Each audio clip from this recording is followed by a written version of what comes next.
It's the Benz Punani womanist. Baby boys, baby girls, you need to hear this. Sit down, receive this realness. Make sure your cup's ready for the tea. We are go sip it, yo. Hard time scrolling for your long shorts. You might learn something you never know. Collect you fine, and she's one of a kind. Don't say you're mine, say you're mine. No, no, no. You want straws flung, and I know now. 'Cause when you vex me, I'll say, suck your mum, you waste man. Oi! That was big. That was, yeah. I'm really excited about that one.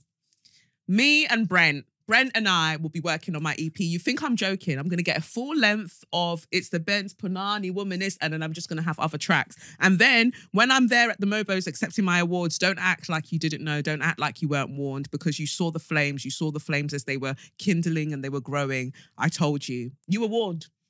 Anyway, hi. It's me, Kelechi, in the place to be. And I've got a guest today, but I'm going to introduce the guest very, very shortly.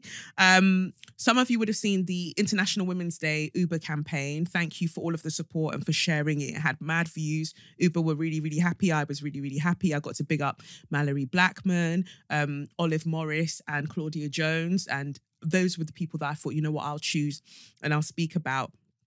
And yeah, it's just been a busy time. I went to Birmingham to finish the final bit of filming for the new series that's coming out soon that I'll be able to tell you the name of very soon. And so you'll see me on BBC Three doing like a little fitness series. And if you're listening to this on Monday, happy Monday. So my TEDx talk is today, TEDx Sussex Uni. Send me all of your good vibes. It'll be really, really fun. And if you're listening to this on any other day, then I don't know how you plan your life, but okay, whatever. Thanks. But yeah, that's really it for me. That's enough of my shenanigans. And now I'm going to intro the baby boy that has joined us today. Ellis. Hi. Hey, Kelechi. Hi. Hey, girl. How are you? I'm good. I'm really good. Always good. So, Ellis, aka Spiritual Baddie, just doing bits, doing bobs. But the reason that I invited you onto the show today is because your book. My book, girl, 1 in a Million, a Million in One. Yes. A spiritual guide to living your best life. So this is the book for those who don't know. And if you're listening on Spotify or whatever, don't worry. Like I'll send you the link so you can purchase this. It's amazing, Ellis. Well done. So Ellis Eyo-Thompson, you've been doing bits, you've been doing bobs. How long did it take you to write this book? I've been writing over like 2 years. So it took me like 2 years, 60,000 words, like 5 drafts. Wow. But that's meticulous because, you know, people are like banging out things in 6 months just for the sake of it. But you gave this. And when we were talking, you told me something about how you ended up redrafting it because of ego. Yes. What happened? Basically, in like 2016, I wanted it to be done in 2017. And then, no, wait. In 2017, I wanted it to be done in 2016, I wanted to be doing 2017. Yeah. And then 2017 came, and then I went through so much. I didn't write that much in 2017, but in my head, it was nearly finished. And then when I've looked back at it, I'm like, who wrote this? After I went through what I went through and learned about myself, you know, I learned more deeper lessons. I read it back. I said, who wrote this? I was changing everything because I was like, yo, like that is hella like introspective, like too introspective, you know? And then I was like, I could completely edit it along with as well, because I wrote a dissertation because I graduated in 2018. So I just like was able to redraft it and just write it like from a more understandable and relatable perspective. But that's what I really enjoy about like the journey that you've been on to writing it. So, you know, I encourage listeners and everyone to really get involved with supporting this book because it's very personal. It's very personal and we don't have that space for people to share of themselves in this way. So I'm just going to read you the blurb at the back. It says here, imagine living a life free of mental torment. Imagine healing from pain, withstanding the rain. Imagine responding to change, harmonious, rather than emotional loneliness. Imagine living a life in love with yourself, so anybody else you share such with feels like a bonus. Imagine having the freedom societally and financially to travel the world. Imagine being in a state of clarity so strongly you create your own reality. Imagine glowing from the inside out. See, my human characteristics said otherwise. A blend of such in this world doesn't get you a seat at the table to glow in true satisfaction and well-being, never mind prosperity and success. What does a spirit journeying as a queer person of colour in a toxic conditioning have to do? I don't want instability, anxiety, depression, suicide, drugs, torture, or murder. I learned to cry out to God, how to meditate, to elevate, to feel my upcoming more than my upbringing, to own my authenticity and remember the power of my creation. I also learned to have my ego in a constant state of contour and to keep source energy on the line all the time. Moreover, I learned how to be present. As a result, I graduated from self-hate to self-love. I also graduated Bachelor's of Science in Psychology. I traded what society says about me for my own inner voice that is in our creation. This book is the reminder of what all our higher selves already know, just lost in our spiritual amnesia. I hope my transparency in what I learned in the depths of darkness and in striving to become light can assist you in connecting with your higher self. The depleting of our energy, living solely in this third dimensional society, suggests there's no other option but to create our own heaven. We must transform our dark to light. The world has nothing to offer us living in a separated low frequency. Read more to go within first, then live your best life second. The spiritual shift is happening. It's time to unite. Don't allow ignorance to leave you behind. And that is a motherfucking word. Do not allow ignorance to leave you behind. When did you come to that realization? You know what? You know when I wrote that blurb, it was like, at the end, I had like drafted blurbs before, and then once I like finished the book and I was actually writing the blurb in the actual like editing document, I just ended with that, like, don't let ignorance leave you behind. Because I was like, wait, like my book, as you said, is personal. So it's my like transparency, it's my truth. And it's like, and alongside that, it's like a self-help book. So I'm like, don't let ignorance leave you behind. Like, this is a book. I put everything on the table for this book. Do you get me? I'm completely transparent in this book. So don't like, why wouldn't you read it? Like, don't let ignorance to leave you behind. So, you know, if people are telling you that there's a spiritual shift happening and people can feel it, and go with it. But why do you think that people are behind? Like, what's happening there? Because some of us are clocking onto the thing, like I think that as I guess Oprah would describe it and things, like we're seekers. We realize that there's more that we are meant to be doing in this life, and we're all choosing different ways to do it. But there are some people, quite a lot of people, who are committed to not moving. Why? I think the notion of the third dimensional society, it doesn't you know, instill within us understanding of spirituality, understanding of energy. I think people are scared to step out of their comfort zone a lot. And obviously comfort zone is what you can see and what you can touch, rather than believe in something bigger and higher than you, you know? So I think people like kind of fear the unknown. When you got to welcome the unknown, you got to step out into the unknown. You've got to surrender to the unknown, because that's where all the joy is. And like, it's interesting to me because like you said, like comfort zone is what you can see, what you can feel, what you can touch. But actually the magnificence of life, it surpasses our senses. It surpasses these senses, these physical senses that we have. And if we only enslave ourselves to these senses that we currently have, then we actually can't experience higher. So for those who are just wondering, like, how did Ellis end up here? Like, what are we doing? So we initially got talking when I went on Get the Belt podcast, which is big up Miles and Cash. We got talking there, and there was just like this instant connection. First of all, because you're from Liverpool, and I went to uni in Liverpool, and I had some of my best years and worst years there. But I love that city so much, and the history of the actual city. So much history. So much history. How do you think that carved you? Okay, so growing up in Liverpool, I'm from Toxteth, which is the only, you know, L8, you already know, girl, L8, which is they say it's the first black community in Britain, due to how far they can date back black generations there. So it's like, I experienced racism so much, girl. Ooh. Oh my gosh, yes. Ooh. I experienced so much racism. The like my worst case scenario was like my last day of school. I was 16. I was walking home, and people done something behind me, like to a car. And all it was is throw a bottle in the road, and the car had to like swerve the bottle. So instead of swerving, he swerved the bottle, but then he done a U-turn. So everyone started running. So I'm like, well, I remember when I was a kid, if you're getting chased, if you don't run, the person doesn't come to you because they know it's not you. So that ran through my mind. I'm like, okay. Little did I forget my blackness and the size of my hair. Yeah. So as I've walked the opposite way to the people running, two girls have came with me, like two of my old friends, and then they was like, what if he comes? What if he comes? I was like, he's not gonna come. It clearly wasn't us. They're two white girls. I'm like, he's not going to come. Why? Who told me to say that? Because who pulls up the car and is like, can I say that?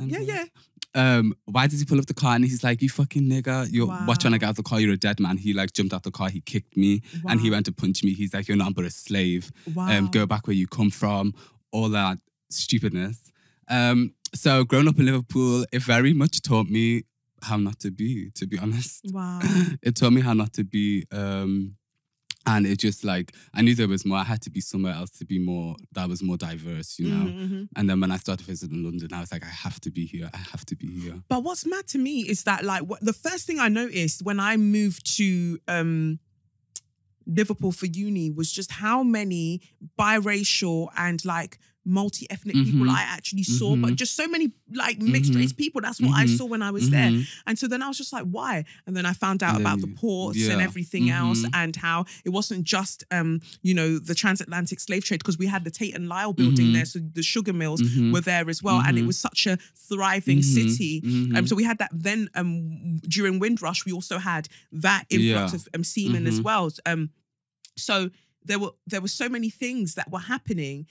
Yet, with people with such rich histories, I found that the general people that I would end up speaking to actually weren't very aware of their own history. They don't know anything. I'm just like, but fam, where do you think your skin comes from? Like, you're not out here being white like the rest of these man them. So why don't you know? Yeah, Liverpool is a very whitewashed city.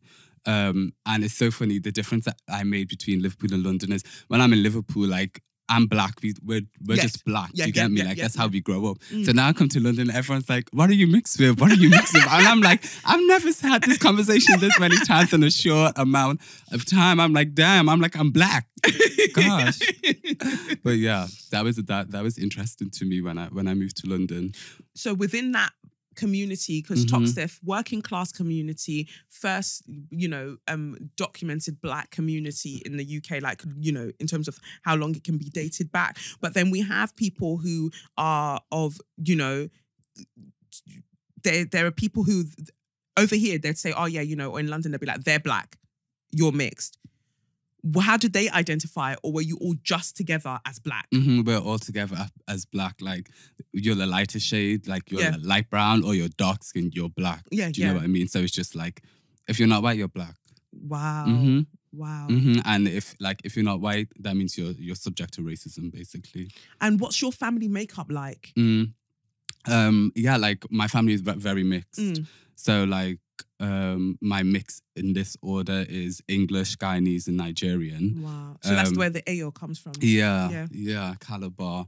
Wow, big up Calabar people then. Yeah, so in Liverpool you have a lot of mixed people and a lot of history, but people aren't aware of the history. That is what was so frustrating for me, because I'm looking at them thinking like, wow, your bone structure, your this, like your name. But they sometimes people would say their name and it would take me a minute because of the Liverpudlian accent. It would take me a minute to clock that they've just said a Nigerian name. I'm like, what? You're Nigerian? And I'm like, yeah, my dad's Nigerian. Yeah. Like, just wow. So what's happening with that? Don't know. What do you mean you don't know? Literally, like, I don't know what it is. I think it's definitely just completely whitewashed. So we're not an environment where people aren't in an environment to hold on to their culture. You have to remember to do that. You know, my dad spent so many years Rastafarian, so he would like put that culture on us as we grow up. Do you know what I mean? But if you don't have that, if they don't like, if your parents or your family don't take any like initiative to like, you know, remind you of your culture, you can be whitewashed like that. But then saying that on the flip side, then we had the Toxteth riots. So the racial tension is there. Like you can whitewash only so far because it's very like, I used to live just like but for third year of uni, I moved pretty much to Toxteth. So I was living like near Egbert and Smithdown Road and all of that. But when I'd walk through Toxteth, because that's where I'd go and get like, there was a Nigerian food shop there where I could go and buy my meat and stuff to cook. Like derelict houses, everything was just like boarded up. It was a mess. And I just thought, but why has this not been fixed since your riots? Because I'm all here in big 2005 to 2008. You won European City of Culture. Why does it still look like this? What are you doing? And they just left it. Girl, the people in Toxteth, we was like, who won capital culture in 2008?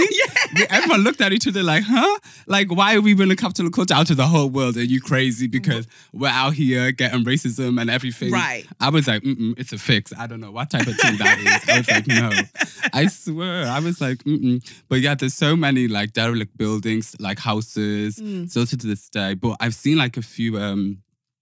They have a few like documentaries on BBC where they sell them for £1. Are you lying? Yeah, some of them, they sell them for £1 and then you refurbish them. I swear, it's been all on the TV. But it's so unfair, you know? It's so unfair because the whole point of having that City of Culture, Capital of Culture, is that they gave you money to now do up your city. Like you have a rich history. But that was also what was interesting to me. It's awarded based on the rich history that Liverpool has, but nobody wants to talk about the history that Liverpool has. How did you go from such a thriving city, slave trade, to then just boom down, right? Where the you know, the amount that people are earning is just despicable, really. But yeah, it's just like, yeah, you know, it was on par with Glasgow. Like they were moving mad, you know, in terms of funding that they gave the city, horrendous. Yet I think that just the same thing that I say about Britain generally, until people start addressing the history, no matter how horrible it is, we're not going to move forward. No, because it's like if you don't speak about the history, you're gonna have like, you know, older people's views, and like the older people when they was young, everything was white in Britain. Do you get me? So if you don't speak about that history, then it's just gonna linger there, and that's exactly what we've seen with Liverpool. You know, people still have that segregated mindset because the history is not shared or spoke about or anything like that. But you know, I'm gonna bring it to them. Good, and I'm glad, and I feel like you are. But you know, this is what I love about the fact that you've written a book that includes all of these things. Like you are proud of where you've grown out of. And I think that that's important to talk about, because people like to come with some brand new movements. And I'm just like, yeah, but who are you? Where were you formed? What shaped you? Right. Why aren't we talking about that? But then you refer to yourself in the blurb as a person of colour. How do you identify, like, what are your identity signifiers, like in this societal sense? Because we know that you're a spiritual being, that's clear, but in the physical sense, in this, what are your identifiers? So to keep it short, I say a queer person of color, QPOC, because I can type that fast. You know, to be honest, I have a tattoo on my arm, evolving being and love, because when someone asks me this question, this is what I would like to say. But obviously physically, like, I would just say QPOC, because it's just the shortest thing. So I am a queer, I am non-binary, I am gender fluid, I am a biological male, I am black, and I am a young person with an old soul. Yes, yes. So I just think that all of these things are just beautiful. How do your family embrace it? Because, you know, men, I think, you know, the fathers usually struggle, but how's it been with your father? You know what, with my dad, like, he has like grew to have an open mind. He spent many years being Rastafarian, so you know, you would think people would generally believe that because of his beliefs that he wouldn't accept me. But you know, love wins all, and he knows that I'm his child. You get me? So he still loves me and he supports me like every day. Nice. Which, And you talk about gender fluidity as well, and I know that you love Aaliyah. Like you serve us looks when it comes to Aaliyah. So talk to me about that, like, because that was how old? 22. Yes, I was 21 when I did the Aaliyah look. Yeah. So with the Aaliyah look, obviously, like I grew up like with MTV Base on, like so when she was just like passing, like that was always on the TV. Aaliyah. Jump forward, then I'm grown into a teenager, and like her music is just yeah, her music just so everything. sensual, yeah. And then when I was a young teenager, like I would always get like flashes and like downloads like in my head of like stuff of things. Like to me at the time, it would just feel like a dream, you know. But then now it's actually coming to pass. So like from before I done the Aaliyah look and the Aaliyah outfit, I had already downloaded that like years before it. So it's something that I knew I wanted to do for a long time. And then I got invited to a fancy dress party for Halloween, and I got told to do Aaliyah. Well, no, I chose to do Aaliyah. Look, listen to me. I got told to do Aaliyah. Spirit told me. Yeah. So then when I did the Aaliyah look, like I got my cousin to make me the outfit. It was last minute. I done my own makeup, and who knew that I was gonna look like that? It was like, wild. I was just like, whoa. That is a look. That was a look. I channeled her. I won best dress that night, and I didn't even go and collect my award. I was too busy living my in my best life in heaven. They was calling me on the microphone. I was too busy there, like, boy. I didn't even get my award, but yeah. That's amazing. Because the title of the book reminds me of that as well. Yeah. The song. And then 1 in a Million, 1,000,001. Obviously, she has the song 1 in a Million, and that song, like, I think maybe maybe that seed was, like, she planted that seed within me through that song. But that wasn't my initial thought process was, oh, Aaliyah done this, let me do this, you know? Behind the title, I wanted to say 1 in a million. Yes, we are 1 in a million, but come on, we're also 1,000,001. Like, let's unify. Like, it's time. Like, we can't just live separated, being 1 in a million, you know? Yeah. That's like uniqueness. And then 1,000,001 is obviously authenticity. And in authenticity, there's a connection. Yeah. And also what I took away from the title is that you're 1 in a million, yes, but also there are a million stories in one person, and a million lifetimes, you know, or just, you know, a millennia of living within us as well as galaxies within us. Because if we're saying that we're made of the things that the universe is made of, and we are children of the universe, and that means that a million galaxies just exist within us. Girl, there's so much that we can't see. Like, we're so multidimensional. We're literally walking pieces of stardust. Yes. And if people could really just start to grasp and understand the non-physical, we could elevate. We could, and that's what I pray for. That's what I hope for, and that's like my main thing for having this podcast is that, you know, I talk about the things that are happening societally, but ultimately it's me talking about it as almost like a spiritual being having this human experience in this life, and just saying it how I see it, because why not? Why else are we here then? Yeah. What's the point then? Right. So we're going to read a section of the book, because I spoke to you when we were talking about Aaliyah, and I said to you, well, how did you feel about obviously the abuse that we know that she suffered at the hands of R. Kelly, no matter how people want to dress it up. Do you want to take us through your section on sexualization? So if when you all purchased this book, on page 182, there's a section about sexualization. And as someone who was sexually abused when I was younger, and I know how it refracted my sense of self and my subsequent like relationships and things like that, I just thought that this was really interesting as a bit. Could you read it to us?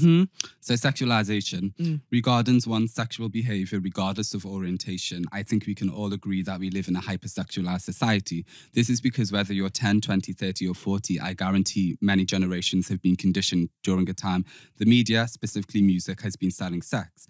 Meaning the popular music, especially the R&B genre that many people of colour are strongly conditioned by, contain lyrics that represent sexualization. Many of us don't process this consciously as an issue. In addition, so many people suffer sexual trauma and in return a misalignment with their sexual behaviour, meaning nobody feels equipped to have this type of discussion because we keep it in the dark of the night. However, bring your attention to the subconscious processing we go through based on the music that drums in our ears and the lyrics we recite. We know music has the power to control our emotions, and we also know the power of the tongue. Though as time continues, it's as if the music industry increases in the explicitness of sexual behavior. As a 90s babies and a noughties child, it's astounding to think our musical conditioning is a whole sexual conditioning. What if this is one of the main reasons us Westerners need to purge spiritually? Throughout our development as innocent children, we sing along to provocative lyrics that are actually disgusting to our purity, or because it's what's considered popular. Indeed, music is for entertainment and satisfaction, but I would like to ask anybody with authentic messages and a taste for music to continue to make sounds that align with the light of the souls listening. If any of us project any type of darkness without transforming it to light, indeed, in the review of our life after death, it won't feel nice. So why is the third dimensional notion of society injecting us with hypersexualization our whole lives? Sarah Jakes Roberts calls it poison, and it very well is. We have seen a whole generation of spirits journeying in a human body easily share their soul through the act of sex as an offset of a perverted system. Sex should be a mutual collaboration of two people who feel that much love for each other that they're willing to use their physical bodies to entwine their energies. Of course, at the developed age, including physical consent, we should also strive for spiritual consent. Yet many of us are sharing this intimacy with energy vampires, perverts with money, eye candy with a rotten soul, and sometimes, unfortunately, away from our free will. I do not pedestal myself away from these people because I have been there myself. However, opening up to the light and then strive to become it has allowed me to reclaim my sexuality. And yes, my orientation is still homosexual, though my sexual behavior is now controlled by my higher conscious, not the notion of society. A prime example is the stories about R. Kelly, somebody with trapped emotional trauma whilst given a position to project his authenticity. Many of our first sexual experiences occur prematurely. Regarding males, this is an impositive correlation with the social construct of a man, including lack of emotional transparency, thus intelligence. Is the value of such hypermasculinity worth the regenerated abuse and trauma? I think we as a society need to reevaluate our cognitive coins. Indeed, men are the problem, but men also have a problem, which is their conditioning of hypermasculinity. In the case of the darkness within R. Kelly, this has been projected to thousands of us, and he has the audacity to create music both completely opposite and in alignment to his abusive actions.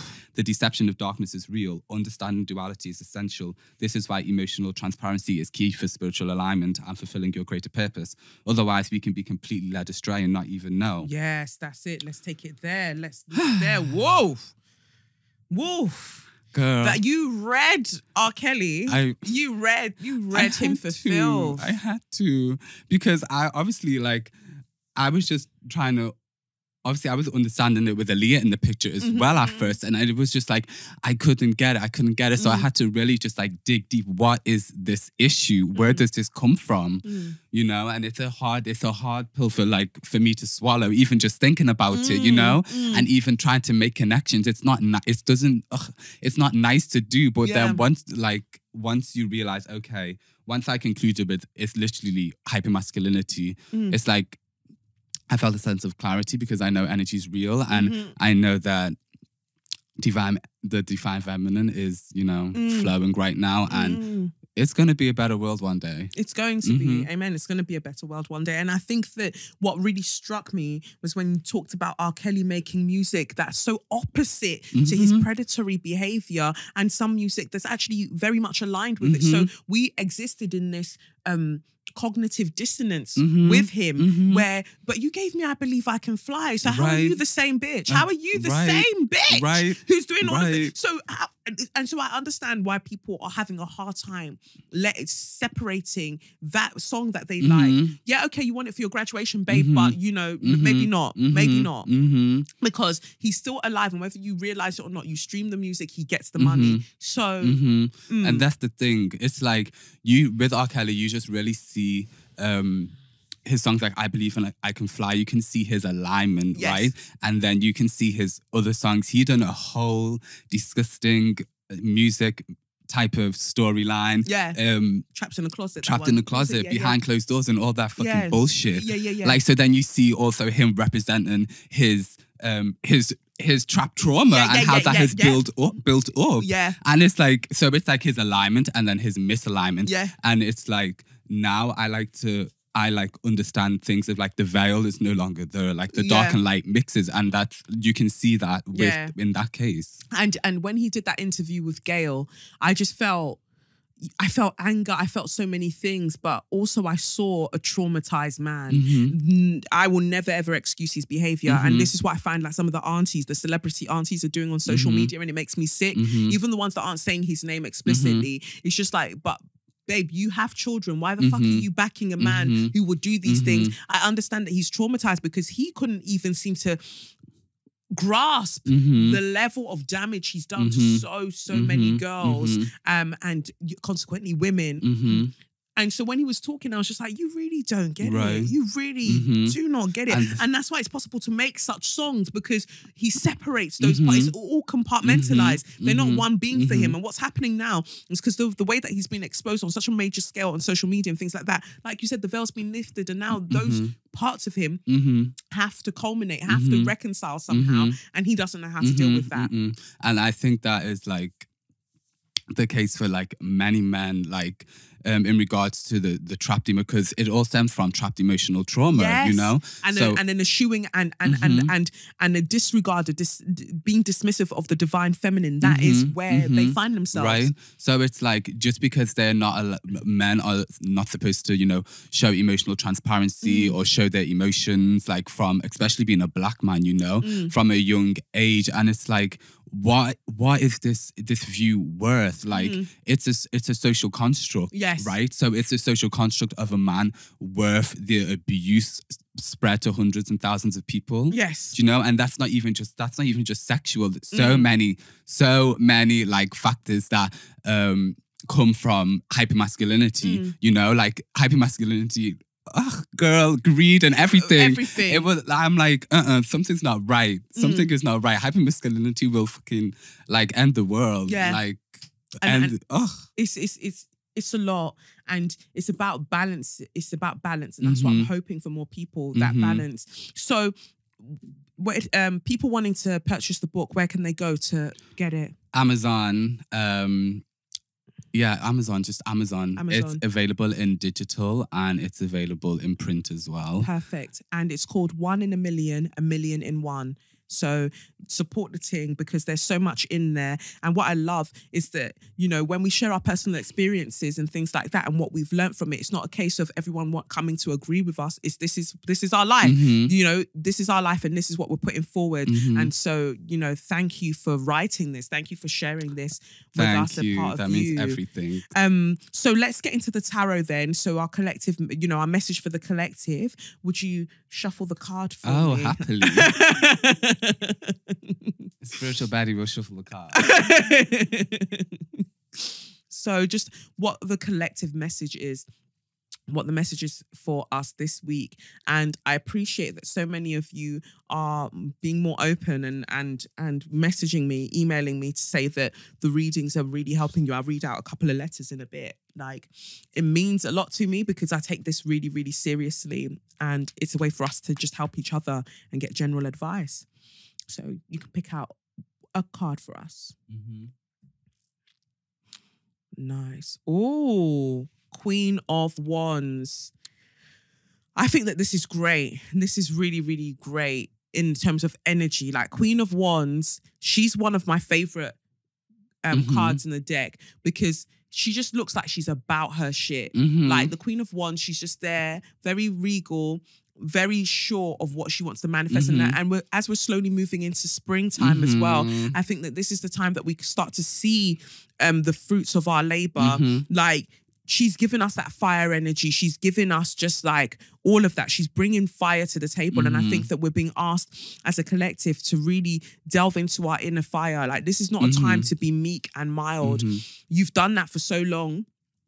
There is a time, there is a season for every manner of being. And now you're being asked to find your inner fire and stop doing this inside voice business. We all need to start using our outside voice. We need to start using our outside voice and going out there and bringing things to us. And what I loved, and it still comes back to the book, is that we started chatting and you messaged and you were like, I want to gift you this book. I want you to see it. And in that we were like, yeah, you know, let's to have a podcast episode. Let's talk about it. If we don't put ourselves out there, if we don't use that inner fire and put ourselves out there, the things that are meant for us will just take a longer time to find us. That's not to say that they won't find us. They'll just take a longer time to get to us. Yeah, and just to add to that, like it's like stepping out on faith and stepping out on belief. Yes. Because that's the, you know, if people like to use the word gifted and all stuff, but the one gift that we all have is the power of belief. Yes. You know, so if you can believe in yourself enough to, you know, tap into your inner fire and, you know, make the phone calls, make the emails and all that stuff, definitely go for it. Go ahead. And now's the time. That's it. Because I think that a fire that you don't tend to will burn out. And so many of us have that fire and some of us are shy of it and we don't do anything to keep it kindled. We don't do the work to keep it ignited. This is the time.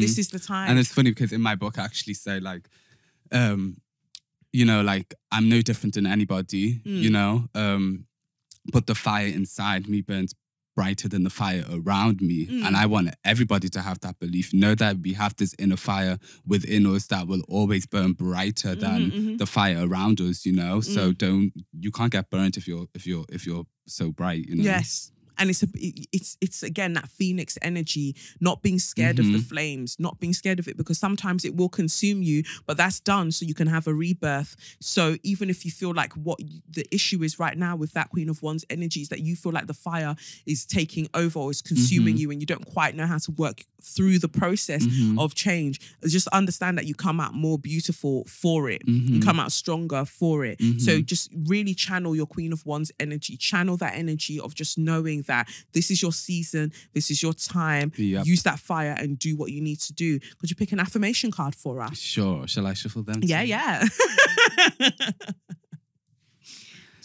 I love your top. It says pagan. Yes. Do you know what logo it is? The Friends. Yeah. Friends. I love it. But yeah, and some real queen shit because the divine feminine, you know, Queen of Wands and stuff. This is it. And I love that she has like her sunflower. You know, in the traditional deck, she has her sunflower and she's just chilling there, talking about fertility, talking about oh wow. So the card we've got, the affirmation card we've got says, I am a magnet attracting love in its purest form. Love is always available to us. It is sometimes available in a form that we are not accustomed to seeing it.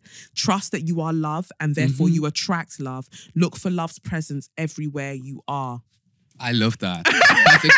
It goes so back to us talking about the non-physical. Yes. Because it's like you have to tap into the love that you can't see. And we have this love within us. Right. Right? You like it. Sometimes it feels like you can't feel it because the people you're surrounded by. But when I tell you like the love is within you, like it's within you and you have to do whatever you have to do to heal, to basically get to that love, you know, and to embrace it. It's the worst thing because we sometimes feel like we're not worth our own love, and therefore, how can you feel like you're worth anybody else's? You know, we don't truly take it in, and I think that's really, really important. So yeah, that's your tarot for this week. Though those are your messages. You know, quick, succinct. That's it. Those are your messages. You are attracting love in its purest form, but you've got to see it in its purest form. Sometimes it doesn't look like roses and chocolates and diamond rings. Sometimes it's people showing up for you and holding space for you and just being there. Sometimes it's you loving on yourself and having some stillness, like I mentioned in previous weeks.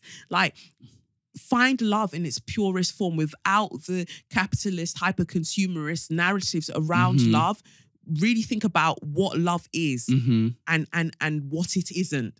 Yeah, and when you think about what love is, if you create conditions to bring that, reevaluate what you think love is. Because it's unconditional. It's unconditional. Right? So you have to go higher first and within first, which is unconditional. This is it. And then the conditions fall into place. But I feel like people are just so mixed up on searching like for external conditions. Yes. And, you know, but like you have to be earning within. this amount and you have to do this and you have to do that. You just have to understand that people show love in their own way. And that's one thing I talked with my therapist about recently, that I've started to notice the ways in which, for instance, my partner, he shows love in ways that I haven't been used to seeing. So for ages, I didn't actually recognize it as love. You know, it was more dutiful acts, doing things that he knew would make my life easier. But I'm just like, he's just doing things. But actually to sit back and understand that somebody is taking the time out of their life, their story, to make sure that I can have things just ready for me. That's part of the love. You notice the things that people do. And because love is a verb, it's a doing, you know, and notice the things that people do, no matter how small, to just let you know that they care that you exist and they are happy that you exist. It matters. Definitely. Matters. So then in Magnificence this week, I've got 2 letters. So I'll just read those out quickly. Thank you for now sending your letters in. Now that you trust me that I'm back for a little bit, you've started sending letters in again. So I appreciate it. Just getting to which one. No, it's the one I want from. Is this one? Okay, yeah, let's start with this one. It says here, "Hi, Kelechi, I hope you're well. I'm a baby girl from France and I've wanted to message you for a long time. I just want to express my gratitude for all of your hard work. I bought your affirmation cards and planner and I count on keeping supporting because it really speaks to me. I listen to all of your podcasts. The theme song is like an anthem to me and it helped me a lot. First, there are conversations about Black women and how we navigate space every day and our feelings and aspirations. It was refreshing because I don't really have a circle to talk about these things, and SYM helped me think about those things.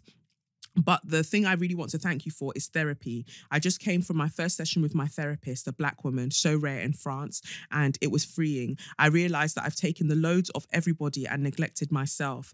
Like you already talked about, I mothered my entire family from my parents to my sisters and my niece, even though I am the youngest, and I'm emotionally overwhelmed and too hard on myself.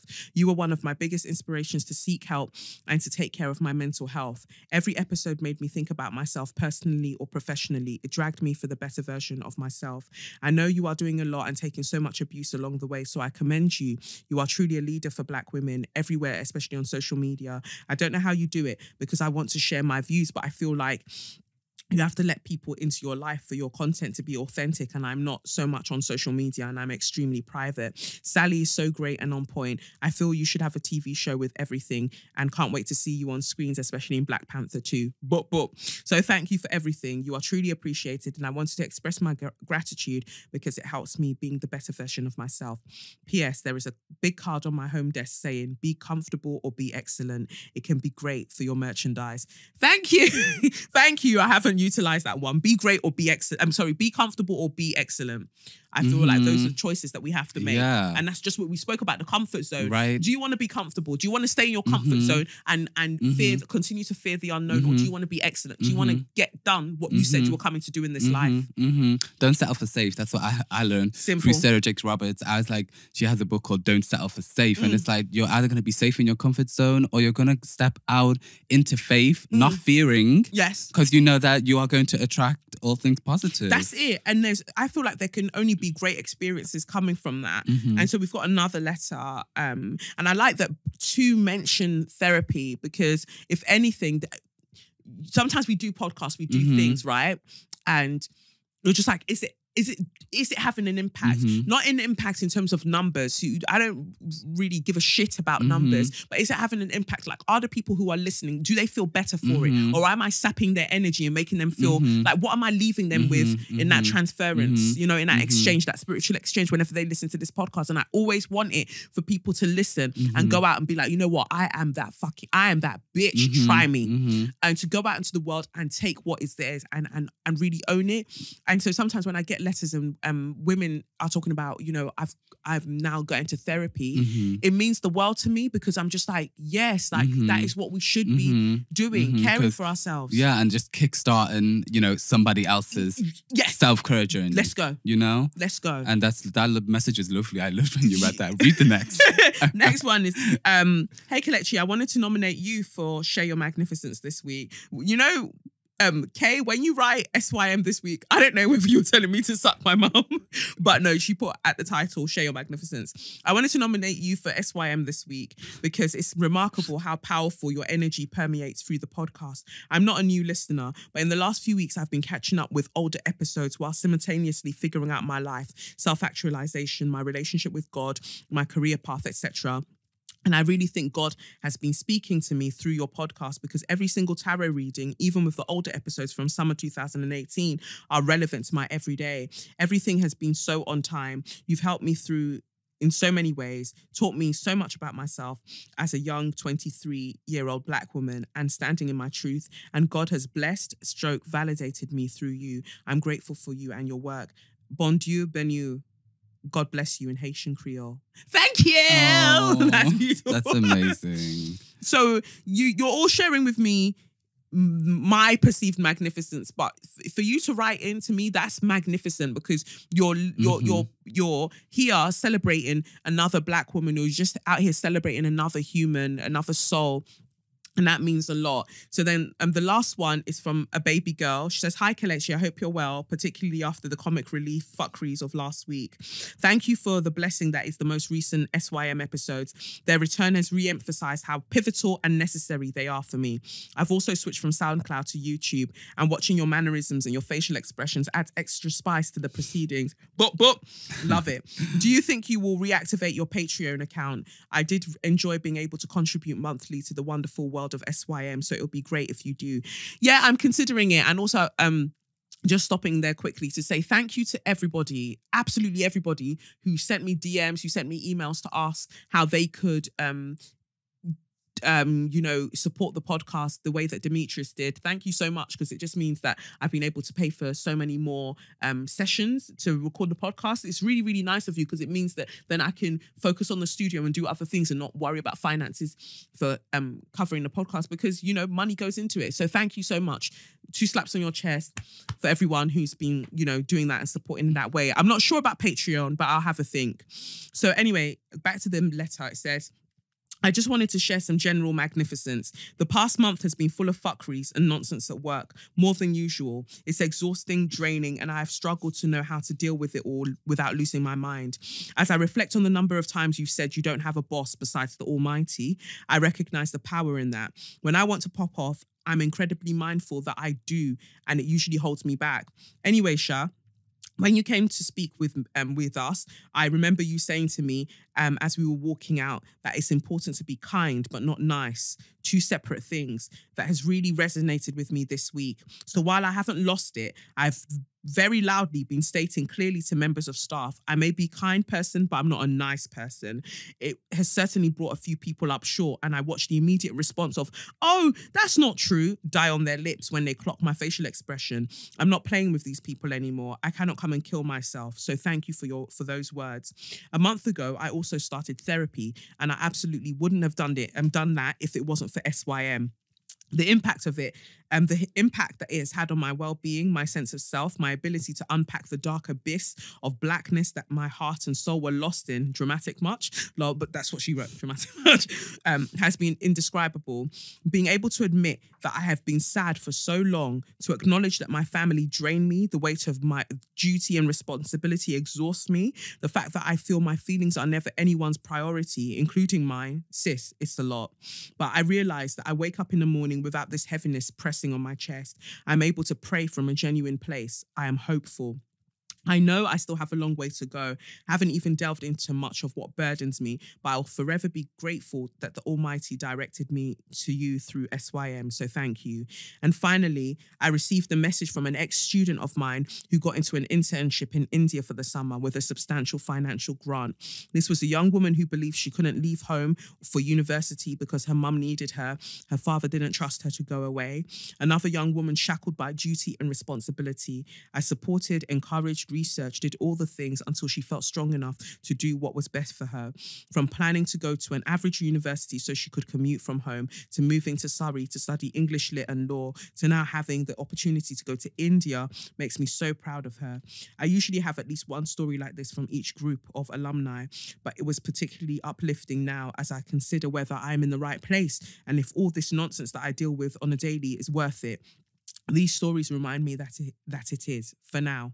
So sending every spiritual blessing your way, may all be manifested in the physical, in Jesus' name. Amen. Amen. Amen. That was lovely. Right? I just can't. It's just so uplifting to her, and it's just so nice to know that somebody send a letter and have that perspective on Yeah. helping somebody else. Yes. And it's like we really are out here like we're doing, living out of our hearts. Yes. And where else should we really be living from? And so big up all of you that sent those letters in, 2 slaps on your chest, because like it takes a lot to sit down and write. And write an email and be like, you know what, this is how you've helped me. Because oftentimes, you know, I do wonder myself, like, I'm like, why am I doing this? Why am I creating affirmation cards? Why do I feel like I need to create a planner for people? Why am I? But I told myself to stop with the whys, because the whys are the thoughts of the person who's a slave to what's happening in the physical realm. Whereas just the acceptance and the surrender comes from the observer, the part of me that knows that this is just part of the journey. If I feel called to do something, do it to the best of my ability and keep moving. Exactly that. Like I pray, like it's not about me. No. It's about what moves through me. Exactly. It's not about me. I will repeat that and repeat it and repeat it. It's not about me. It's not about me. It's not about me. Because it has to be a quelling, a quietening of the ego, because the ego makes you feel like it's about you. And I remind myself often that it is not about me. Like there are perks to it, like NGL, not gonna lie, there are perks to it. Like this week I got to go and watch Us, or last week by now, I got to go and watch Us and the screening, and Lupita Nyong'o was there and Jordan Peele was there, and I got to take my brother with me. I call him my baby brother, but I got to take him with me. And that was like, it might sound a bit moist, but that was one of like my proudest moments, because I was able to share with my brother something that I acquired through doing this, you know, and so upon all the abuse that I get sometimes online and just the fuckeries that I see online, it's actually the perks of it means that I can share that with my family and he can enjoy it. And he had the best time. And it made me like a proud big sister to be like, oh, I was able to do that for him and with him. And, you know, so those are the by things. But I remind myself often that this podcast isn't about me. I'm just trying to get the message out there. Messages, stories that we might not have heard about, perspectives that we might not have considered. Get them out there so at least we can have a well-balanced conversation. Because, you know, the 6 o'clock news ain't gonna... Ciao. It's a lot. And actually that leads us on to what I wanted to talk about this week in terms of So You Mad. So You Mad is nice and quick. I just wanted to big up all of the Indigenous people of Australia. Big up yourselves. Yeah, the Aboriginals, big up yourselves, because there's been a case this week that has been ruled in Sydney, Australia. It says the High Court of Australia has handed down the biggest native title ruling affecting Aboriginal ownership of the land in decades, amid claims that billions of dollars in compensation will need to be paid by governments to Indigenous groups. Native title refers to the rights of Australia's Indigenous people to their traditional land and water recognised by Australian common law. Lawyers, including those representing mining companies, said the ruling in favour of the Ngali Wuru and Nungali Aboriginal groups from a remote part of the Northern Territory paved the way for billions of dollars in compensation nationally. The High Court's decision will likely trigger compensation applications from many of the hundreds of native title holder groups around Australia, said Tony Denholder in the wake of a case that a federal court ruled on in 2016 before the High Court got involved. The Native Title Act came about after the landmark Mabo decision in 1993 overturned the British claim that Australia was terra nullius, nobody's land. Whew. Fuck you, Britain. I just wanted to just to say fuck you. People are actually living on land, and you've come to say with your entire unseasoned chest that it's nobody's land. Do they look like nobody? How? So it found that Aboriginal rights to some, but by no means all lands, survived colonisation and were not extinguished. Since then, Aboriginal groups have been able to file native title claims over large parts of the country. Now, the High Court has handed down another landmark ruling on the matter of paying compensation for the loss of those rights, the loss of economic income related to the land, and the loss of a spiritual connection to the land. And that was my favourite bit. Because when you, man, came and started trampling with your degga boots on other people's land, you also refracted and disseminated their connection, their spiritual connection with their own land, because you came there to start moving mad. Wow. So I'm really, really happy for them that this is happening. The group was the Ngali Wuru and Nungali Aboriginal groups were awarded in 2016 $2.3 million in damages because the federal court found that their native title rights were extinguished by the Northern Territory government when it built roads and infrastructure through their country near Timber Creek in the 1980s and 1990s.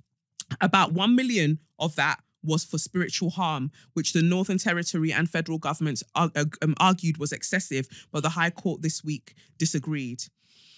Wow. Right. And do you remember the other day when we was talking and I was saying about the positions of the planets? Yes. And do you remember when I said about the position of the planets when Christopher Columbus invaded? Where are we back? Where are we back to? Where are we back to?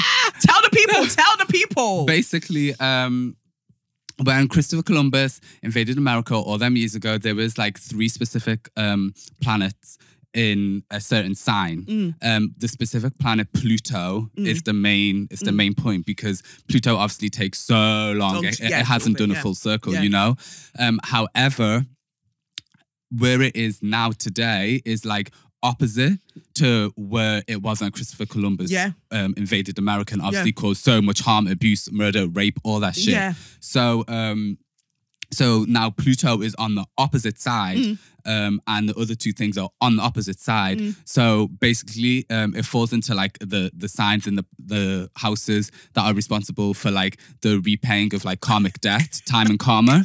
So on like, this is what I have to remember. Understanding duality, I have to remember, okay, there's so much darkness in the headlines, but you have to remember the light will always shine because there's light. Like we're sat here right now doing this, you know, the letters you just received, what just happened in Australia, like this light is happening and it will always happen. It will always continue. Yes. But yeah, so it's like that duality. So that's wild. It's wild. Yeah. But basically the theme of 2019 therefore looks like run me my money, bitch. Right. You better put some respect on my name, bitch. Oh, wow. I'm so happy for them. And I hope that this is energy that we can take everywhere because I want that same for the Native Americans. I want them to, how are you putting them in federal reserves, like plying them with alcohol, ruining their lives, building casinos around the place and thinking that that's enough. Like, I hope that they too can get their money back because it's for me, it wasn't just like, it's not just about money. You know, it was the fact of they were being compensated. And what amount of compensation can you even give me for spiritual harm? Right. But at least the fact that you recognize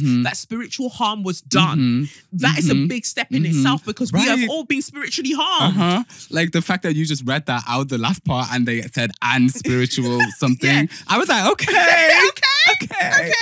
Like, how are you quantifying that? Yeah, my chakras were misaligned. Like, they fucked up my chakras when they came to my land.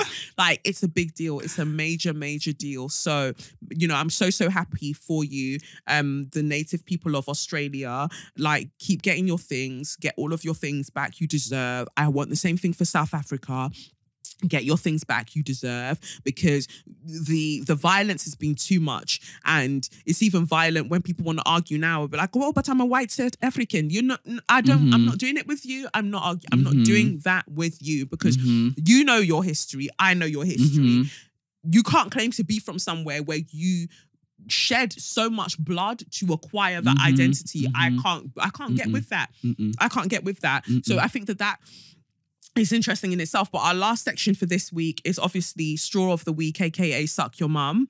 And that obviously goes out to Brenton Tarrant, 28-year-old pussy Clark, who went and shot up a mosque in Christchurch, New Zealand, and streamed it on Facebook. Now, if any of you follow me on Instagram, on Twitter, you'll notice that I've been quiet recently, just because I just feel like there's so much negativity around, so much darkness around, and I always feel inclined to speak about whatever I see. And I don't want to keep speaking negativity using, because the tongue is powerful, and I don't want to keep using that to. That's all I'm speaking about. So I just had to back up and just go and enjoy and be still and just enjoy the stillness and the positivity and the love in my life. And that's a shift that everybody can benefit from, that type of shift. And, you know, people are messaging me like, oh, are you okay? Are you? And it's interesting that people go, are you okay when you go quiet? And I understand why, and it's good to always check on people. But actually, I'm more okay when I'm not having to. You know, when I'm not saying these things. I'm not talking about that stuff. Yeah, of course. I needed that break. But this one, I was watching silently. You know, and people were DMing me like, "Can you repost this of what I said about Christchurch and all of that?" And I was like, even on my Twitter page, I don't really want to repost. I don't, and I just want to say, massive. Condolences to my Muslim brothers and sisters. Like, I feel for you so much, and there's only so much I can feel when I'm not living your experience. But I'm so sorry that people are so shit. Like, this world can be so shit at times, and I'm scared for you. I'm scared for you because what's happening is that we are creating a culture that validates and supports violence inflicted on people who are deemed as other. And especially when you can physically see the other, or there is a building where they go as other, where you can go and attack them. That's some bullshit. That is mad to me. Yeah. So yeah, a big fuck you, suck your mum to Brenton Tarrant. The terrorist. Because how, and that's where my next fuck you goes to Daily Mail and Daily Mirror and all them man there that are posting on front pages, angelic boy. They make it so oblivious, obvious. They make it so obvious, like they don't use that word in that. They will find any other way. A black or brown person will sneeze and it's like, terrorists just attacked us with a biochemical, arsenal of germs. They will do that. But a white person can shoot up entire, and I've said it on this podcast before, they can shoot up entire buildings, kill the fuck out of people. But what you will tell me is that they enjoyed Doritos on a Tuesday. Oh, they were so lovely. They were so quiet. They really enjoyed playing chess. Use the word. Use the word. Terrorist. Right. They incited terror. Terrorist. And you just see, from that, you just see how they whitewash everything. Yes. And if you're not white, they make it so obvious. Right. You can just see their intentions, so obvious. The two front covers for when there was the terrorist attack in Paris, the Daily Mirror, someone, I think it was Media Diversified, they put it side by side. And it was just interesting to me that the Paris one was a massacre. It was horrible. And then when it comes to this Brenton Tarrant idiot, it's angelic boy, who lost his way. And he wrote in his manifesto, what was his manifesto? Like an 89-page manifesto. He wrote that he was emboldened by Trump because, and this is the problem with, especially with all of you black people who feel like you're being, open-minded in your support of Trump, aka people like Kanye West. Do you see the damage? Do you see the way that people's lives are being destroyed because you just want to show that you're free thinking, like you're not thinking of like the rest of us blacks? Yeah, but the rest of us are just considering that we want to stay alive. That's what we're considering. And we see the danger in Trump and we see the danger in Trump's rhetoric, but you're too busy doing free thinking, gang, and this is what it leads to. People are emboldened and they feel like there'll be no repercussions to what they do. And even if there are repercussions, at least they're martyrs. That's how they see themselves. They're martyrs for doing this. And then you've got people in like the Australian, I think it was the Australian senator, I think it was the Australian senator who said something like, well, at the end of the day, this happened because people's fears of immigration are growing and that's what, that's what caused it. It's always funny to me how white people who have taken over other people's lands through genocide, rape, pillaging and all of that always fear other people coming to the same land that they took. Right. It's so crazy. It's just like, I just can't believe that they can even like attempt to justify. Yes. Like you have murdered this man murdered 49 people. That's 49 people's children. That is 49 people's friends. That is 49 people's brothers, sisters, cousins. How many people as an offset are affected by that? And you're telling me that it's normal for the media to try and justify this and then try and fucking whitewash it and make it clean and pretty? There ain't nothing pretty about that. There's nothing pretty about it. So for me, it's just it's Trump, right? And my warmest sympathy and best wishes, as if it's a greeting card at Christmas. My warmest sympathy and best wishes goes out to the people of New Zealand after the horrible massacre in the mosques. 49 innocent people have so senselessly died, with so many more seriously injured. The US stands by New Zealand for anything we can do. God bless all. fuck you, Trump, you stupid little bitch. Because imagine you've thrown the rocks and you're hiding your hand. It's because of your rhetoric. It's because of people like you that men like Brenton think that they can do that and there be no repercussions. You've emboldened them. Facebook, you've emboldened them. So Mark Zuckerberg, you can also fuck yourself. Then you've got Twitter not wanting to get rid of these outright pages because my guy had posted his manifestos on Twitter pages and things like that, saying what he'd like to do to Muslims and all of them things there. But, free speech. We can't be deleting. So Jack, is it Jack? Fuck you too. Because we can't delete their pages. Everyone has a right to free speech. But look at what it's doing. Look at what it's doing. This insistence that we need a healthy debate, so we also need to hear bigoted, horrible views at the same time as we're hearing well-balanced, nuanced views. News stations seem so obsessed with it. And that's why I wasn't speaking about Christchurch, because I don't want any news outlets to call my phone and start trying to hound me down to come and speak on the news about it. I don't want to speak on the news about anything for a while, unless it's like super, super important to me in terms of I can drain myself in that way to do it and withstand the backlash for doing it from all these trolls. I don't have the space, the capacity for that right now. So I stayed out of it because also it's not it's not for me to speak about. What about my Muslim sisters, my brothers and sisters? Why aren't they being invited to speak about it? Because you see, even in Donald Trump's statement, did he say the word Muslim or Islam once? He said mosque because it was the location. Yes. Where the fuck is the respect? He said condolences to New Zealand. Right? Not to the Muslims. What about all them people, 49 plus people who was gathered in one space, praising a higher power, praying for healing, on the path of alignment, and you want to not even, people of New Zealand. People of New Zealand. He's wild. Child. He's wild. And so child. Newspapers, how you report on it, you're also wild. Like it just really gets me. One of the women, people I follow, one of the people I follow, she called Roughneck Refugee. She writes, "Nobody fears being replaced and invaded more than the descendants of genocidal settlers." I said, yes. If that is a word. Every time you're making films about, we're going to be invaded by aliens, who was the first alien to go and invade other people's places? You're fearing being done to you what you have done to others. That is part of the problem. But my I don't even want to say my thoughts, but my energies, my intentions go out to all of the people and families who have suffered in this tragedy, because I want to gift us hope. I want to gift us hope that as dark as things seem now because of these icky powers that be, I'm so hopeful that we will overcome. Like we, as those who believe in the greatness of divinity, we will overcome this. They're trying us. They are really trying us, but they won't. They will not defeat us.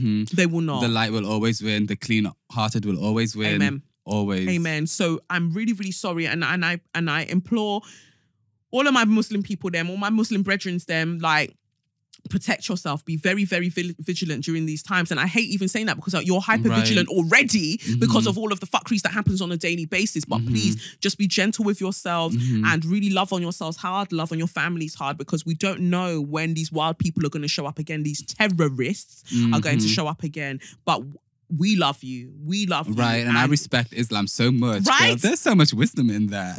In so many holy books, in so many different religions, I find God. I find God. And that's why, it's just mad to me that I would look at someone else's beliefs and go like, you're not going to go to heaven because you're not going to make it to the paradise. What's my business?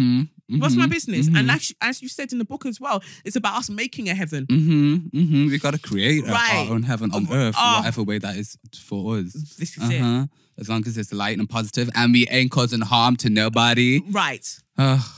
It's mad. It's mad. But we support you and we love you. We love you dearly. We respect you greatly. And, Trump and all of them people there, Brenton Tarrant, suck your mum.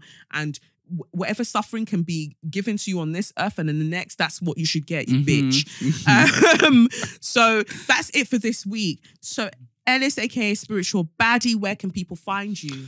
My main platform is Instagram @Spiritual Baddie. That is double D-I, Baddie with a double D. and just an I. And then on Amazon, my book, 1 in a Million, A Million and One, A Spiritual Guide to Living Your Best Life. I know that is a bit wordy, but if you search my name, Ellis Eyo-Thompson, that is Ellis, Elliss, Eyo, and then Thompson with a H and a P, and it will come up. Perfect. Thank you so much. Thank you so much for having me. My pleasure. I just your energy, everything. I appreciate you greatly.